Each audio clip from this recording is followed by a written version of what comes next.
I just transmigrated into a book. Thomas stood above me with two bodyguards looking down.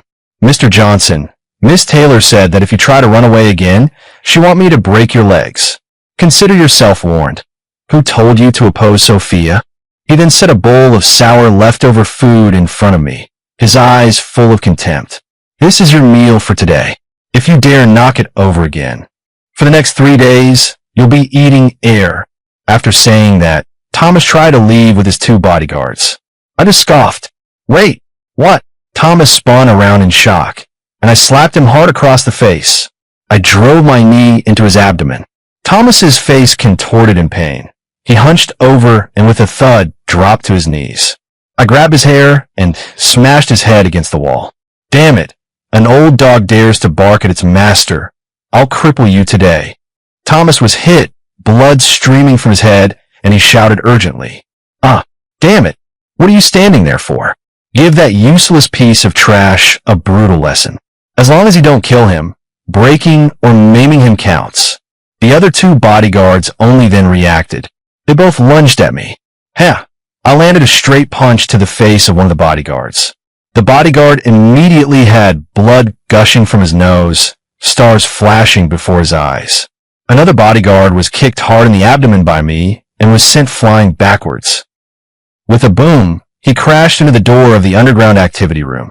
Clang! The main door of the underground activity room came crashing down. All the nannies who rushed over were stunned. Is this still the same meek son-in-law from before? Not good. Mr. Johnson has had an episode. Let's not go near him.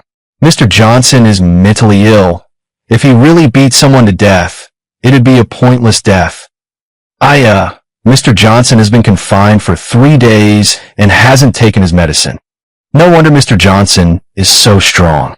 I heard that when a madman has an episode, 5 or 6 people can't hold him down. Hearing the servant's conversation, only then did I become certain I had been transported into that cheesy drama I had just watched. And I become the weak male supporting character in the book. The book's female lead is named Sophia. The Taylor family has an inherited hereditary disease. All the women have an extremely lean constitution and don't live past 25. Unless combined with an extreme young constitution, can one survive. George searched all over Bayport City, but couldn't find an extreme young body. Until one time, Sophia's car accidentally plunged into the water, and she nearly drowned. It was the original owner who desperately smashed open the car window and pulled the unconscious Sophia out. It was this time that the original owner became deeply captivated by Sophia's beauty. George, in order to thank the original owner for saving his life, came to visit in person, but it was unexpectedly discovered that the original owner was actually the rare, pure, young constitution. So he proposed a marriage alliance between the two families. The original owner was already so consumed by thoughts of Sophia that he could neither eat nor sleep. Without a second thought, he agreed. George forced Sophia's childhood playmate Liam to be sent abroad for the sake of the marriage between the two families going smoothly. He forcibly sent Sophia's little playmate Liam overseas. In the 3 years since the original owner married into the Taylor family, Liam became the heroine Sophia's unresolved regret, the white moonlight in her heart. Sophia didn't believe in any extreme constitution at all, or in any ancestral rule that one wouldn't live past 25. She vented all the resentment over Liam being sent abroad onto the original owner. No matter how humbly the original tried to ingratiate herself, he prepared loving breakfast for her every day and carefully arranged all kinds of gifts. All he got in return were sarcastic sneers and emotional coldness. For 3 years they bore the name of husband and wife, but not the reality. Because of this, the original owner developed severe depression and had tendencies towards self-harm. Also has intermittent mania and has been on medication. 3 years later, Sophia is about to turn 25. George is gravely ill. Sophia, holding the reins of the Taylor Group, immediately arranged for her first love, Liam, to return to the country. On the day of his return, Sophia had Liam move into the bridal suite that she and the original owner shared. The original owner was completely unhinged and demanded loudly. Sophia, it's the first day Bai Wong is back in the country, and you put him in our bridal suite. Do you think I'm dead?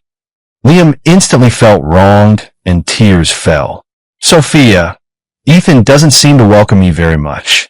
Please don't fight because of me. Maybe I should just leave, after saying that he tried to go, but Sophia grabbed him. She looked at the original owner with extreme impatience. Ethan, you're nothing but a son-in-law by marriage to my Taylor family. This is my Taylor family. I decide who gets to live here. You have no right to boss me around. If you can't stand it, then get out and find your own place to live. Don't be in Liam's way. The original owner couldn't bear this humiliation and left the Taylor household that very day. But Liam still wouldn't let him go. Using the test drive of Sophia's new sports car as an excuse, he chased after him. One stomp on the gas sent the original owner flying. Fortunately, the original owner fell into the ornamental pond and thus avoided life-threatening injuries. They were rushed to Bayport Private Hospital for emergency treatment. Sophia, however, forced the original owner to sign a letter of apology. The original host's eyes were bloodshot as he stared fixedly at Sophia. Sophia, you're my wife. Can't you see Liam did it on purpose? And now you want me to forgive him? Sophia's expression immediately darkened. Ethan, do you think Liam meant to hit you? Well, I not know that. He just hasn't driven a sports car in ages. That's why he got nervous for a moment. If you hadn't been deliberately walking in the middle of the road, how could he have hit you? I think you set him up on purpose. I didn't expect you, Ethan, to be so vicious. I'm telling you, are you signing or not? Your Johnson family has been able to develop these past few years entirely because of the support from my Taylor family. Don't force me to take action against your Johnsons. Just then, the original owner's father Arthur's call came in. On the other end of the line, he unleashed a barrage of scolding at the original owner. Finally, using severing ties as a pretext, they forced the original owner to sign. After signing, the original owner had a manic episode and wreaked havoc in the hospital. After the hospital reevaluation, the original owner showed clear symptoms of schizophrenia. Sophia was considering whether to send the original owner to a psychiatric hospital. When George found out, he was so furious he nearly choked. He warned Sophia that if she dared to send Ethan away, he would make her while donating all of Taylor Group's assets. Don't let Sophia inherit a single cent. Sophia's attitude finally had to soften. After endless coaxing, she calmed the original owner down and brought her back to the Taylor household. But how could Liam possibly give up? Not even 2 days later, he deliberately fell down the stairs to frame the original owner. Sophia looked at Liam, his head broken and bloodied, her heart shattered to pieces. Her eyes were bloodshot as she stared fixedly at the original owner. Beat him for me, for what Liam suffered. I wanted to pay back 100 times over. No matter how the original owner tried to explain, it was useless. He was pinned to the ground by bodyguards and brutally beaten within an inch of his life. He was then thrown into the underground recreation room and confined for 3 days and nights, until I crossed over into this world. Now I was savagely beating Thomas's aged face. Thomas heard the maid's words and was truly frightened this time. I'm a diagnosed mental patient. Even if you beat him to death, it would really be a senseless death. He wept bitterly while frantically begging for mercy. Mr. Johnson, I know I was wrong. Please show mercy. Spare me this once.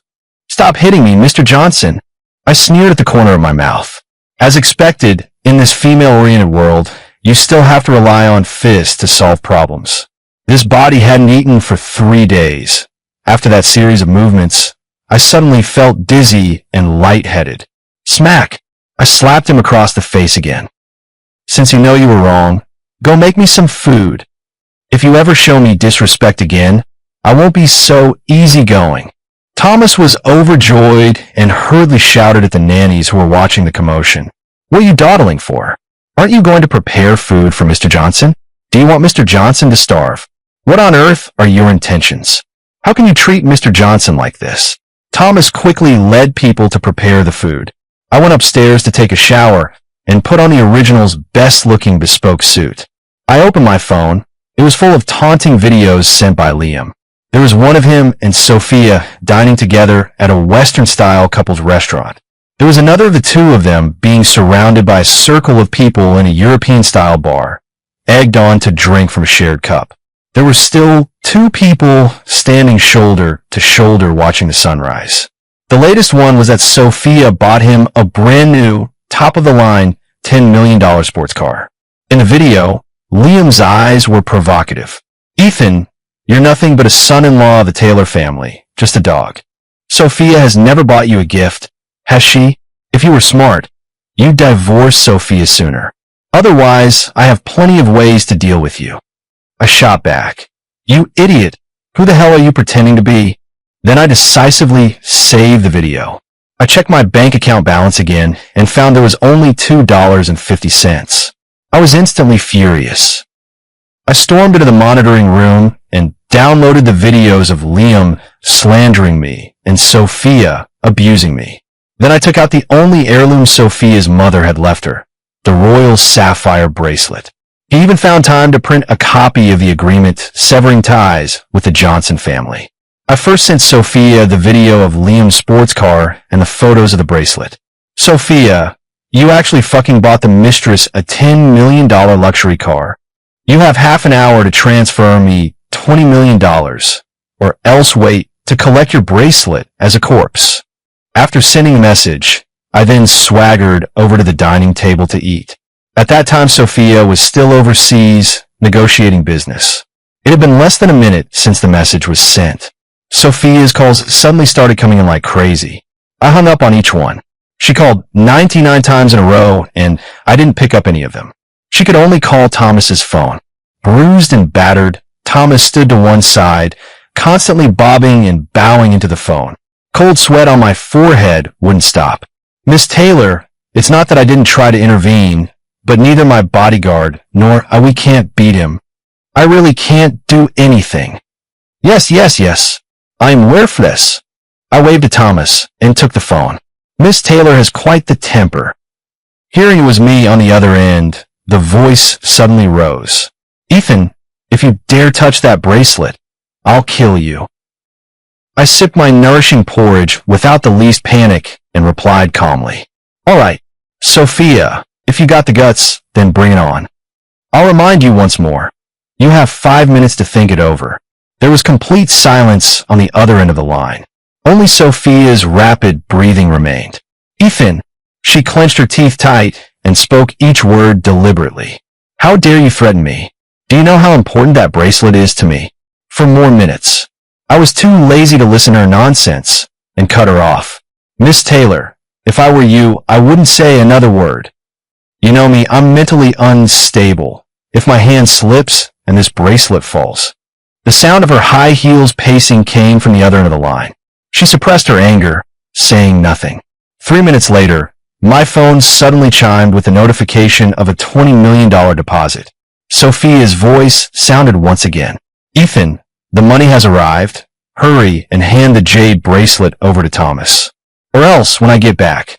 She hadn't finished speaking when my hand trembled and the bracelet slipped from my fingers to the floor. With a sharp crack, it shattered into several pieces.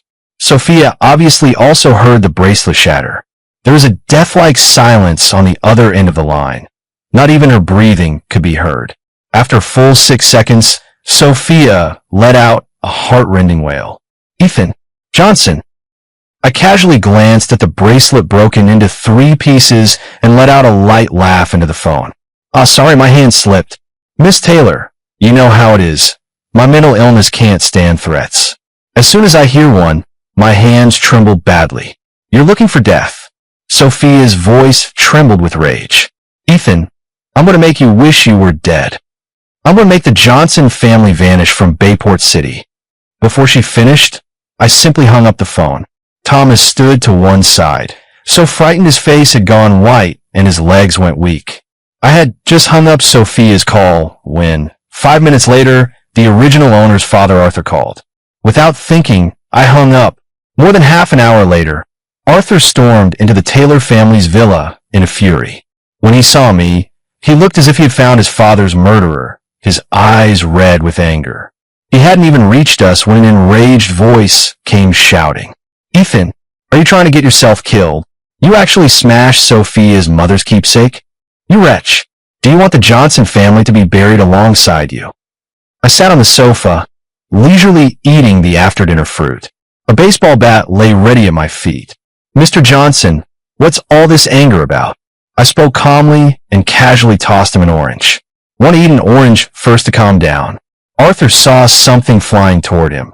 He instinctively caught it, and upon seeing it was an orange, he grew even angrier. "What did you call me? Mr. Johnson? I'm your dad. Ethan, what on earth are you trying to do?"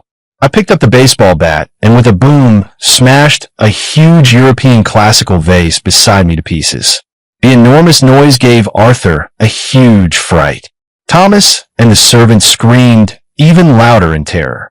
He looked at the vase shards all over the floor, his right hand fingers trembling as he angrily pointed at me. "Ethan, you're crazy." I narrowed my eyes and smashed another huge European-style classical vase. I grabbed the baseball bat and walked toward Arthur step by step. The bat scraped the floor, making a piercing noise. "Crazy," I chuckled lightly. "Mr. Johnson, don't you know I have a mental illness? Or should I show you the diagnosis?" Arthur was so frightened that he stumbled backward repeatedly, nearly falling with a misstep. Don't come any closer. You just asked, what do I want to do?" I suddenly raised the baseball bat in my hand and slammed it hard into the glass coffee table beside me. With a loud boom, the glass coffee table shattered on impact. Shards of glass flew everywhere. "I want to tear this villa down." I slammed the pre-prepared severance agreement into his face. "Mr. Johnson, $20 million to buy out the father-son relationship between us. I can have everyone present testify that everything I, Ethan, did today, I bear sole responsibility for. It has nothing to do with you or the Johnson family. This way, perhaps Sophia won't take her anger out on you. I'll only give you 3 minutes to decide. Otherwise, with Sophia's temper, if your Johnson Enterprises goes bankrupt, the losses will be far more than just this amount of money." After saying that, I didn't wait for him to answer. I raised the baseball bat and started smashing wildly. The fish tank, the TV, the crystal ornaments, I smashed them all to pieces. A few bodyguards tried to stop me, but they didn't dare rush in. Only Thomas rushed up to pull me away like he didn't care about his life, his voice trembling, choked with sobs. "Mr. Johnson, don't smash it. If Miss Taylor blames us, get lost." I kicked him aside. I looked at Arthur with cold eyes. "Mr. Johnson, if I hadn't married into the Taylor family, how many tens of millions of dollars in profit would you be making each year? Think carefully. Don't pick up sesame seeds only to lose the watermelon." Arthur watched me brandish the baseball bat, ready to strike, his eyes full of terror. He finally became certain. His son was truly mad. He shouted urgently, "Stop, stop, stop. I'll transfer the money to you right now." The baseball bat in my hand froze midair as I grinned at him. Mr. Johnson finally came to his senses. Arthur's face was ashen. He fumbled his phone out with trembling hands and bit his lip in silence. I watched him make the transfer, swung the baseball bat once, and didn't forget to remind him. "Remember to note, voluntary gift." Arthur glared at me fiercely, gritted his teeth, and did as told. 2 minutes later, a text alert, $20 million deposited. "Ethan, you'd better remember what you said today. None of your actions have anything to do with my Johnson family. If you dare drag me into this, I will never let you off." I put my phone away satisfied and tossed him the agreement to sever ties. "Enough talk, just sign it." Arthur looked at the agreement I'd already signed and, trembling, signed his own name. The agreement was made in duplicate. I put 1 copy away. "Very well. Now, Mr. Johnson can get lost." Arthur looked at me deeply, his expression complicated. In the end, he turned away despondently and left. After he left, I casually tossed the baseball bat to the ground and looked at Thomas, who was slumped on the floor. "Call Sophia and tell her I don't like this furniture." I smashed it. "Have her replace it with new stuff right away." Thomas collapsed on the ground, his face deathly pale. His lips trembled. He couldn't utter a single word. I barked angrily. "Didn't you hear me? I heard you. Thomas was startled, scrambling to his feet and trembling as he dialed the phone. I whistled and leisurely went upstairs. Thomas's stammering voice came through. Me, Miss Taylor. Mr. Johnson. He smashed up the whole living room. Sophia's sharp roar came through the phone. Ethan, tell him to wait for me. I'm coming back to the country right away. I will make him pay. I returned to the master bedroom and threw all of Liam's things out. This Sophia really is head over heels in love with her white moonlight. She sleeps in the secondary bedroom herself and actually gave the best master bedroom to that damn green tea Liam. That night, I was sleeping soundly in bed. Outside, Liam had been out all day enjoying himself in his brand new sports car, and he finally came back. He saw me sleeping in the bed he usually slept in. Anger flared in an instant. Now that Sophia wasn't home, he stopped pretending. Liam yanked back my covers and snarled, his face twisted. Who the hell allowed you to sleep here? Get the hell back to your doghouse. You're just a dog of the Taylor family, and you actually think you're Sophia's husband? I looked at him and immediately burst out laughing. That dog actually dares to prance in front of me. I'm full and satisfied now. I have plenty of strength. He saw me smile and grew even more furious. What are you laughing at? You useless piece of trash. Your family despises you. Sophia doesn't love you. What use are you in this world? If I were you, I'd have killed myself long ago, seeing that I wasn't as sad and distressed as before. Instead, I smiled increasingly brightly, which made him even angrier. You damn piece of trash. What the hell are you laughing at? I'm telling you, you're done for. Thomas said that today you not only broke Sophia's mother's heirloom, but also smashed up the living room. Sophia is already on her way back to the country. Let's see who can save you this time. You useless piece of trash. You actually sought your own death. But I suppose you're clever in a way. It saves me the trouble of dealing with you. Rest assured, once you're dead, I'll take good care of Sophia for you. I swung my legs off the bed and looked at him with a smile. Finished talking? What? Liam was momentarily stunned. He never expected me to react this way. The next second, I slapped him across the face. That slap packed a lot of force. Liam was slapped and sent flying sideways. With a loud bang, he crashed into the edge of the cloakroom door. Liam clutched his rapidly swelling face, his mind blank. He looked up, incredulous, his eyes wide. Ethan, you dare hit me? Hit you? So what if I hit you? Do I need to pick a special day for it? I rushed over and launched a flurry of punches and kicks at him. Stop! Liam cried out in panic. Ethan, are you insane? You just wait. I'll definitely tell Sophia. He clenched his pain and fumbled out his phone. Just as he was unlocking it, I snatched it from him in one grab. In the book, this Liam is not someone to be taken lightly. He'd been up to many tricks overseas in recent years. That dark-skinned woman was especially his favorite. Every time he would record the whole process and keep it to enjoy later. He had saved hundreds of such indescribable short videos on his phone. I opened the album in the overseas social app and took a look. Sure enough, the densely packed, unsightly images popped up. I decisively sent them all to my phone. Liam finally realized something, struggling desperately, shouting, "Give them back! Damn it! Give me back my phone!" Liam, panicked, lunged to snatch the phone, but I easily dodged him. "TSK Tisk, you've been living well abroad all these years, haven't you?" I turned the phone toward him. Tell me if Sophia saw these. What would her reaction be?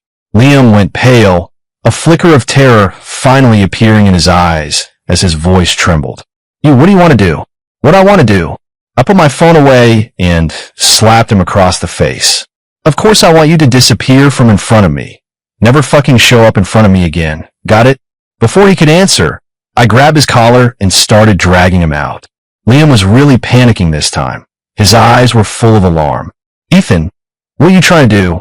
I warn you, don't go acting up just because you're mentally ill." Gradually, his voice took on a sob. "I'm sorry. Ethan, you're my real brother. I really know I was wrong. Please delete the video. I'll agree to anything." I dragged him straight to the stairwell. "Liam, weren't you the one who wronged me last time, pushing me down the stairs? This time, I'll make it happen for you." No sooner had I finished speaking than Liam's face went ashen white. No, no. He gripped the stair rail with both hands, his voice trembling terribly. Ethan, I was wrong. I really know I was wrong. Oh, really? Only now you know you were wrong. I sneered. Too late. I pried apart the fingers gripping the handrail and glanced at his terrified face. There wasn't a shred of sympathy in my heart. A piece of green tea like him deserved to taste what it's like to be bullied. Ethan, how dare you? Liam screamed. Sophia won't let you off. Then let her come. I kicked him down. Liam's sharp scream echoed throughout the villa. Then there was a bang, and he fell straight to the ground, completely still. I'll give you a count of 3. Get out of here now, or suffer the consequences. 3, 2. The fake dead Liam didn't dare pretend any longer. He staggered up, crawling and stumbling as he rushed out of the villa. That posture and speed were comparable to the ghosts in 4 horror films. The servants in the villa, seeing this scene, looked as if they'd seen a ghost. I shouted sharply, "What are you staring at? Get back to work." The watching servants were so frightened they shuddered. In the blink of an eye, they disappeared completely. Now the world was utterly silent. The next day, I was downstairs eating breakfast. The heroine Sophia finally rushed back. She threw the door open and 7 or 8 bodyguards rushed in behind her. They stood in 2 neat rows. Sophia's face was sullen, her gaze fierce, as if she wanted to eat me alive. I leisurely took a sip of milk, not even lifting an eyelid. Miss Taylor, what a big show. I wiped the corner of my mouth with a napkin and only then raised my head. Have you had breakfast? If not, would you like to join me? Sophia was furious. Her full chest heaved violently, a bit dazzling in the early morning. She clicked over to me in high heels and swept the breakfast off the table in one motion. Her phoenix-like eyes stared at me intently. Ethan, you have some nerve. Where's Liam? I was taken aback. It seems Liam felt guilty. After I drove him out, he didn't even dare tell Sophia where he was. I slowly stood up and straightened my collar. Where did your pretty boy go? How would I know?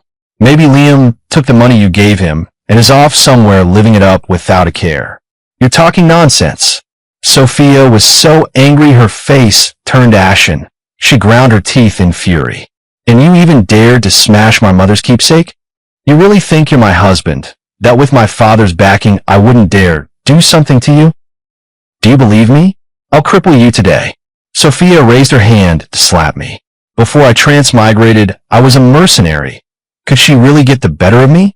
So you really think I'm the weakling of women's fiction? I turned my hand over and slapped her, striking first with a follow-up. With a smack, I knocked her straight to the ground. Sophia clutched her face, completely stunned. She never expected that the son-in-law who had licked her boots crazily and obeyed her in everything for 3 years would lay a hand on her. Even when she frowned a little, the usually cautious son-in-law would be careful. Yet he dared to treat her like this. Sophia had enjoyed smooth sailing since childhood. Even her parents had never once hit her. And now, she had been slapped by a bootlicker she had always looked down on. Her face contorted and twisted with humiliation. She turned and snarled at the bodyguards behind her. Get him! Cut off his hand! 7 or 8 bodyguards surged forward. I laughed teasingly, not retreating, but advancing.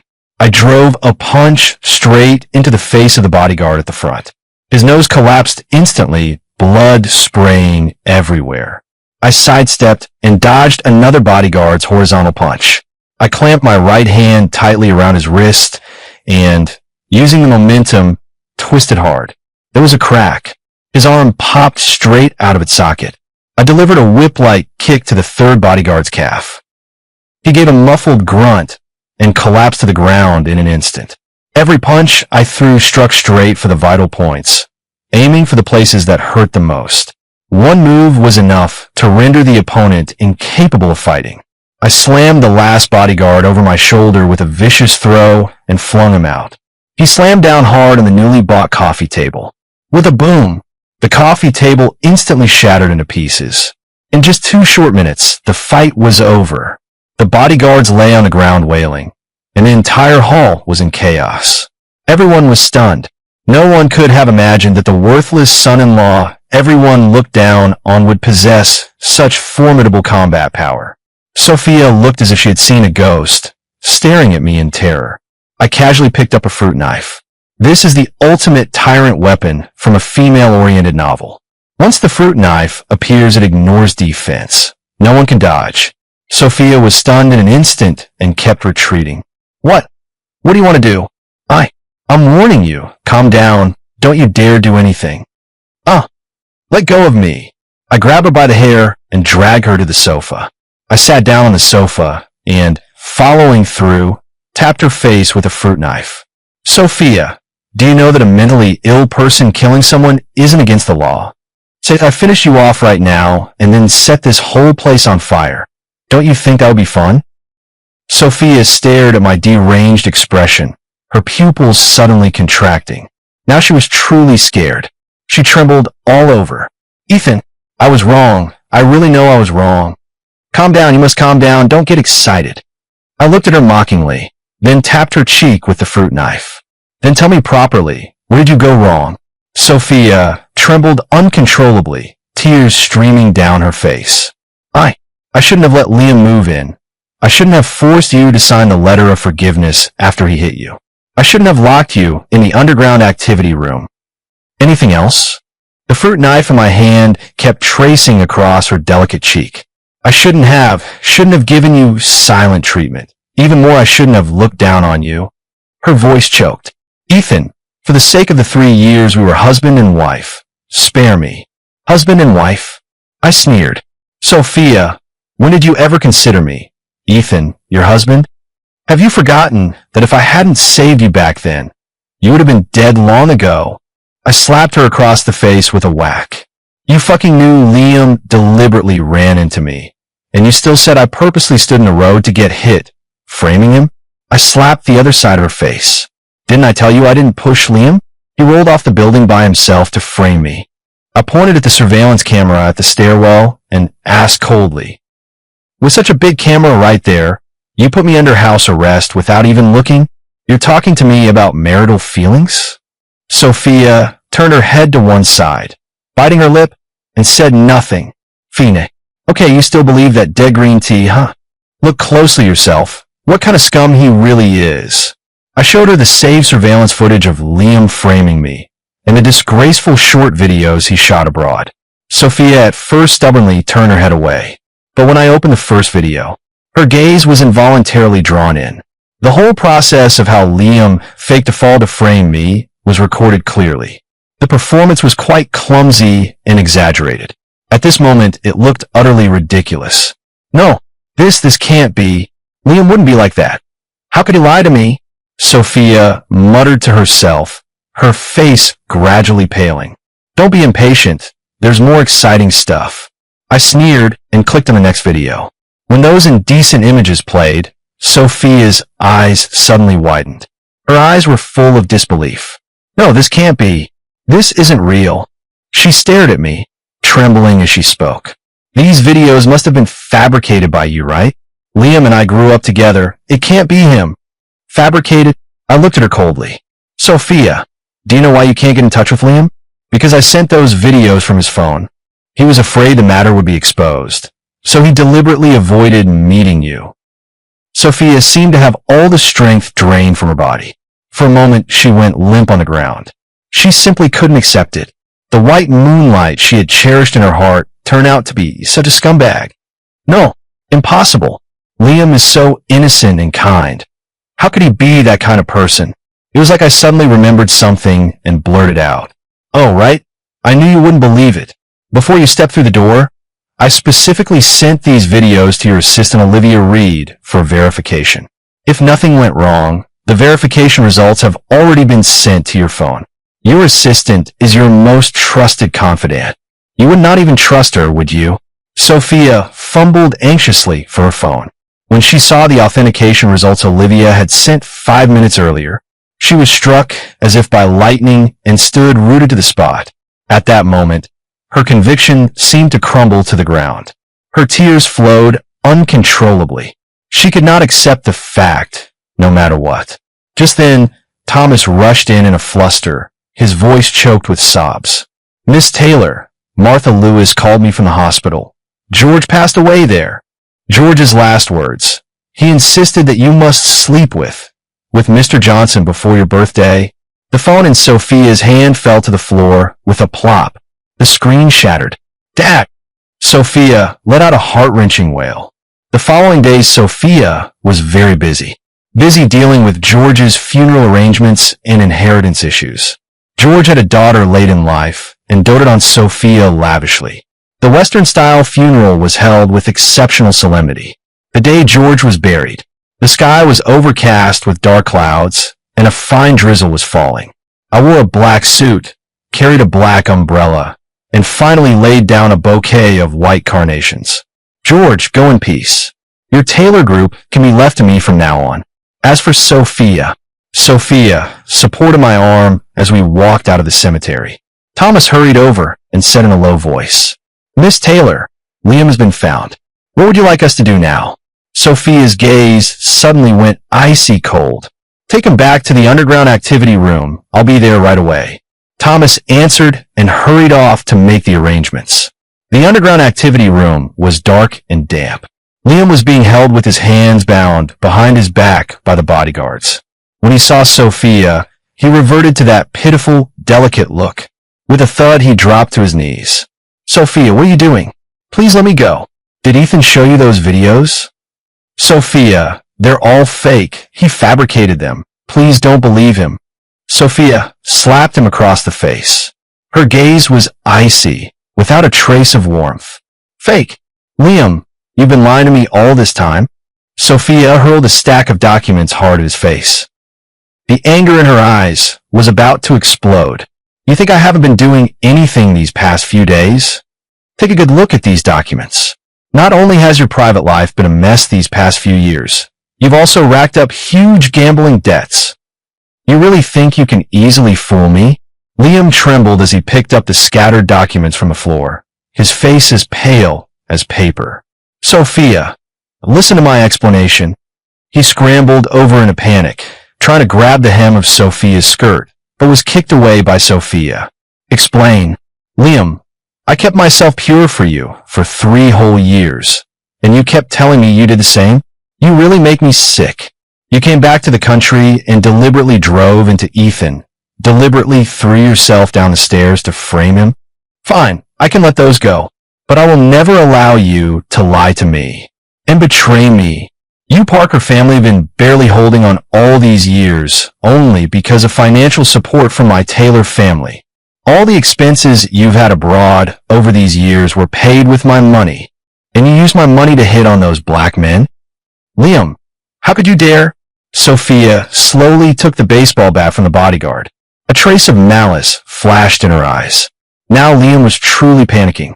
Liam looked at the baseball bat in Sophia's hand in horror, trembling uncontrollably.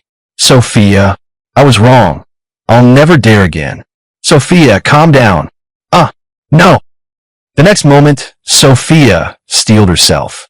She grabbed the baseball bat and slammed it down hard on Liam's right leg. With a crack, Liam's right leg completely buckled and warped. But that wasn't all. She stamped down with the heel of her stiletto on Liam's palm, crushing it into a bloody pulp in an instant. Liam let out a heart-rending, inhuman scream. Sophia's eyes were filled with coldness and malice. Liam, all of this is your own doing. Thomas, since Liam likes black people so much, sent him to Africa. Consider doing a favor for the sisters there. All right, Miss Taylor. Thomas agreed, and with his bodyguards forcibly dragged Liam away. Liam clenched his teeth against the agony and kept begging. Tears and snot dripped down. Sofa, I'm sorry. Please spare me. I won't dare do it again. His voice faded away. Looks like I won't see that damn manipulative woman in this lifetime. A week later was Sophia's birthday. George had not been buried long, so there was no grand ceremony. She only entertained a few close friends and girlfriends, and they dispersed early. By my reckoning, Sophia had only a few hours left to live.